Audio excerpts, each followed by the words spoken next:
দেখতে দেখতেই পুরো একটা বছর চোখের পলকে কীভাবে কেটে গেল, তাই না বলেন? আর মাত্র একদিন পরেই আমরা নতুন বছরে পা দিব। তো নতুন বছর উপলক্ষে ঘরকে একটা নতুন লুক দিব না, তাই কি কখনো হয়? তাই নতুন বছরে নতুন লুক নিয়ে চলে আসলাম আপনাদের মাঝে।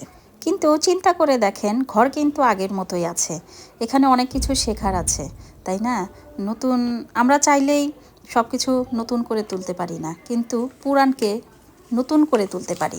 যেমন ধরেন, আমি একটা মানুষ, আমার অনেক বাজে অভ্যাসের কারণে গত বছর এত বেশি কষ্ট পেয়েছি যে কষ্টগুলো চাইলেও কিন্তু আমি ভুলে যেতে পারবো না, কিন্তু আমি নিজেকে পরিবর্তন করতে পারবো।